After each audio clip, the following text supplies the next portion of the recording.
I think someone at my gym is drinking blood. I was the only one in the gym. This was usually the case as I like to get my workouts done in between the early hours of the morning, a short window where I find myself at my most energetic levels. As I ran on the treadmill, I watched a repeat of the evening news playing on the corner television. The presenters were talking about a local woman who had been found dead the previous day. She was discovered with 2 puncture wounds to the neck and was drained of all her blood. Authorities suspected it had been some sort of wild animal, but they weren't ruling out the possibility of homicide. I thought it was surprising that they hadn't even thrown out the word vampire yet. However, such a suggestion would probably have been condemned as a distasteful joke. I remember thinking I'd have to be more careful out there. A rattle on the gym's window startled me. I snapped my head and found a young man knocking on the glass. He carried a duffel bag on his shoulder and was well built, attractive even. My frightened expression didn't indicate any trace of this thought. The man held up his swipe card for late-night access to the gym and began to project a muffled voice. "Hi, sorry to interrupt your workout. My card seems to be glitching out on me and I can't get in." He pointed towards the door. "Would you be so kind?" From what I could see, it seemed to be a legitimate membership. The card system had just been introduced and was already infamous for consistently stuffing up. Luckily, I avoided such a problem entirely. I had been fortunate enough to receive my own set of backup keys after being with the business for so long.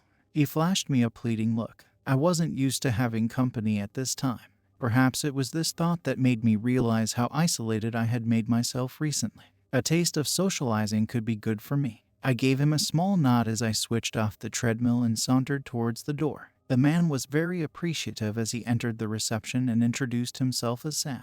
I shook his hand whilst he mentioned he wouldn't have been surprised if I had declined his request. After all, he was a strange man roaming the world at night. He reasoned this as being the result of bad insomnia. Sam thanked me once more before heading towards the weights. I returned to the treadmill with the intention of completing my cardio.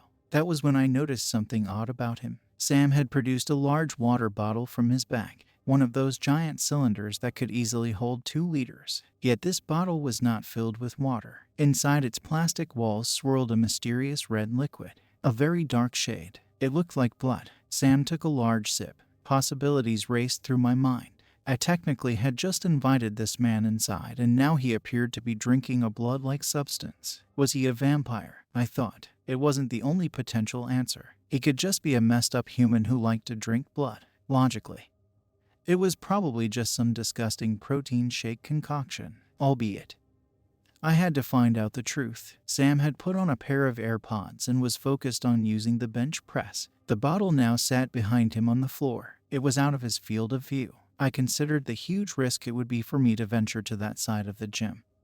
But now was as good a time as ever. I stopped the treadmill once more and began to stride across the carpet. I was careful not to trip on any of the stray dumbbells as I passed the mirrored wall. Sam raised the bar for another rep, letting out an almighty huff as he did so. I hoped he had a few more to go. I crouched behind him as I reached out for the bottle. Sam exhaled again. Another rep complete. I slowly unscrewed the lid and brought the bottle's opening to my nose. I inhaled deeply. Yuck. Beetroot. The liquid stank of beetroot. I absolutely despised the food. I gagged as I put down the blended mix of vegetables. It was absolutely vile and stinged the senses. I coughed and sputtered about the place as I regained my composure.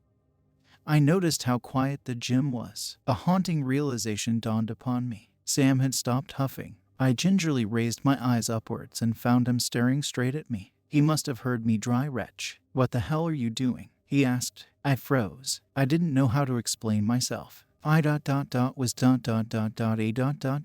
The words were all trapped in my throat. He looked at my expression and began to smile. A deep chuckle escaped his chest. "It's all right. I'm playing. I know that drink looks a little bit suspicious. You're not the first person wanting to know what I'm sipping on." Sam gently took the drink from my hand and took a large swig. I giggled nervously, still uncertain what to say. "It's beetroot, celery, coconut water, and a sprinkle of garlic for an extra twang." Sam reached the bottle back out towards me. "You want some?" I politely declined, knowing that the disgusting cocktail would kill me. Amused at my disgust, he grinned once more. It quickly faded as he glanced over at the mirrored wall. He turned pale, paler than me. "Hey, where's your reflection?" Shit, I knew I shouldn't have ventured to this side of the gym.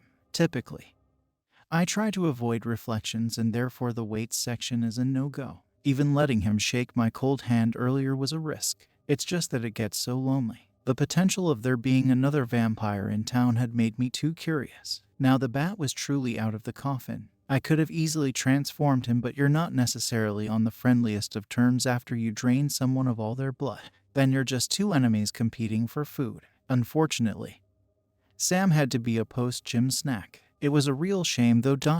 He was a very good-looking man. As I revealed my fangs, I remembered the gym's security cameras. I would have to find a way to remove the footage. Unlike last time, I would definitely dispose of the body and do a proper cleanup. After all, I had just told myself I had to be more careful out there. Be more careful.